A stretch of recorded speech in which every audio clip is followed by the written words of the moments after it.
नमस्कार, ओम आराधना चैनल में आपका हार्दिक स्वागत है। आइए जानते हैं हरियाली अमावस्या के बारे में। वीडियो शुरू करें इससे पहले आप सभी से हाथ जोड़कर निवेदन है, प्लीज चैनल को लाइक, शेयर और सब्सक्राइब करें। सावन अमावस्या को हरियाली अमावस्या कहा जाता है। अमावस्या के दिन नदी स्नान और दान का बड़ा महत्व है। मान्यता के अनुसार इस दिन अपने पितरों की आत्मा की शांति के लिए पिंडदान, तर्पण, श्राद्ध किया जाता है। हिंदी पंचांग के अनुसार सावन मास चल रहा है। मास का प्रत्येक दिन पवित्र माना जाता है। सावन में भगवान शिव की विशेष रूप से पूजा अर्चना की जाती है।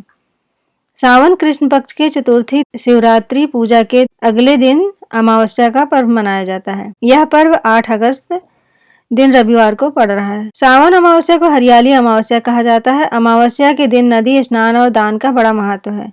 मान्यता के अनुसार इस दिन अपने पितरों की आत्मा के शांति के लिए पिंडदान, तर्पण, श्राद्ध किया जाता है। आइए जानते हैं सावन के हरियाली अमावस्या की कथा।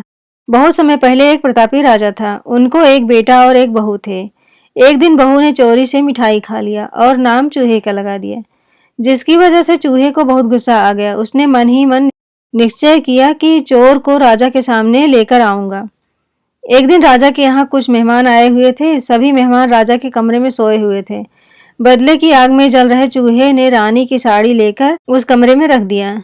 जब सुबह मेहमान की आंखें खुली और उन्होंने रानी का कपड़ा देखा तो हैरान रह गए। जब राजा को इस बात का पता चला तो उन्होंने अपनी बहू को महल से निकाल दिया।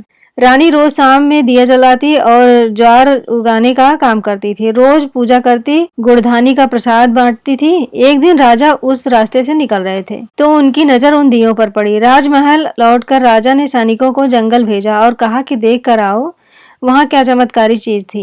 सैनिक जंगल में उस पीपल के पेड़ के नीचे गए। उन्होंने वहां देखा कि दिए आपस में बात कर रहे हैं। सभी अपनी अपनी कहानी बता रहे थे। तभी एक शांत से दिए से सभी ने सवाल किया कि तुम भी अपनी कहानी बताओ। दिए ने बताया वह रानी का दिया है। उसने आगे बताया कि रानी की मिठाई चोरी की वजह से चूहे ने रानी की साड़ी मेहमानों के कमरे में रखा था और बेकसूर रानी को सजा मिल गई। सैनिकों ने जंगल की सारी बात राजा को बताई, जिसके बाद राजा ने रानी को वापस महल बुला लिया। जिसके बाद रानी खुशी खुशी राजमहल में रहने लगी। अगर आप इस चैनल पर नए हैं तो प्लीज लाइक, शेयर और सब्सक्राइब करें, इससे आने वाली वीडियो आपको मिल जाए। धन्यवाद।